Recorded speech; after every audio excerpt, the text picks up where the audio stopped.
কথায় আছে love is blind, ভালোবাসা নাকি অন্ধ। তার কারণ আছে, কারণ সন্তান জন্মাবার আগে থেকেই মা কিন্তু তাকে না দেখেই ভালোবাসা শুরু করে। সেই জন্য হয়তো কেউ বলেছেন ভালোবাসা অন্ধ হয়। নমস্কার, আমি সুজিত। একটা নতুন গল্পে আপনাকে স্বাগত। গল্পটা হচ্ছে দুই ভাইয়ের। মা বড় ভাইকে বলে গেছিল যে তোর ভাইকে দেখে রাখিস, যে কোনো সুবিধা অসুবিধা হলে দুই ভাই সবসময়ের জন্য আলোচনা করে কোনো ডিসিশন নিবি, একা কখনো ডিসিশন নিবি না। ডিসিশন নিলে সেই ডিসিশন হয়তো তোর পক্ষে নাও হতে পারে, কারণ তুই তখন বুঝবি না যে তোর ভাইয়ের সেটাতে সুবিধা আছে না অসুবিধা আছে। দিন ভালোই চলছিল। সময়ের সাথে সাথে বড় ভাই বিয়ে করেছে, তাদের একটা সুন্দর ছোট বাচ্চাও আছে, কিন্তু ছোট ভাই তখনও বিয়ে করেনি। বড় ভাই যথেষ্ট ভালো ছিল, সে নিজের বাবার মতোই ছোট ভাইকে কেয়ার করত। সুবিধা অসুবিধাগুলো ওর বোঝার চেষ্টা করতো, যাতে ওর কোনো অসুবিধা না হয়, ও কোনো রকমভাবে যাতে ইনসিকিউর ফিল না করে। আর ছোট ভাইও ছিল একদম লক্ষণের মতো, সে দাদার আদেশ সব সময়ের জন্য মেনে চলতেন এবং সাথে বৌদিকে দেখতেন মায়ের মতো। এরকম সংসার ছিল তাদের, সুন্দর চলছিল।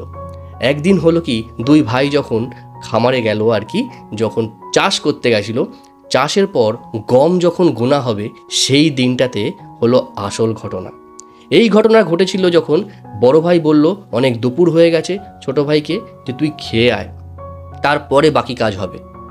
বলল না দাদা, অনেক বেলা হয়ে গেছে, বৌদি হয়তো বসে আছেন, তুমি আগে যাও খেয়ে আসো, তারপরে আমি যাব। বলল আচ্ছা ঠিক আছে, তুই একটু এদিকটা দেখে টুকে রাখিস। বড় ভাই চলে যাওয়ার সাথে সাথেই ছোট ভাইয়ের মাথায় একটা বুদ্ধি এলো। বলল নিজেকেই যে আমি তো এখন সিঙ্গেল আছি, আমি একা, আমার এখনও সংসার হয়নি, সুতরাং আমার মনে হয় আমার চাহিদাটা একটু বড় ভাইয়ের তুলনায় কম, কারণ বড় ভাইয়ের সংসার আছে, ওদের একটা ছোট বাচ্চা আছে, তার ফিউচার আছে। ও এই সমস্তই ভাবছিল। ভাবতে ভাবতে ভাবলো যে তাহলে একটা কাজ করি, আমার অংশের কিছু গম আমি দাদার অংশে দিয়ে দিই। যেই না ভাবা সেই না কাজ, 5-6 বস্তা গম সাথে সাথে ও রেডি করে দাদার অংশে দিয়ে দিল। কেউ কিছু জানতে পারলো না।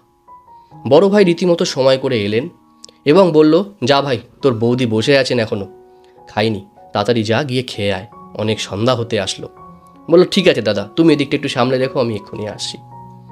ছোট ভাই চলে যাওয়ার পর বড় ভাই ভাবলো আমার অলরেডি সংসার হয়ে গেছে, আমারও অত বেশি চাহিদা নেই, আর আমি এখন আর এত গম নিয়ে কি করব, আমার একটা ছোট মাত্র বাচ্চা, ভাইয়ের এখনও সংসার হয়নি, ওর কাছে পুরো ফিউচারটাই পড়ে আছে।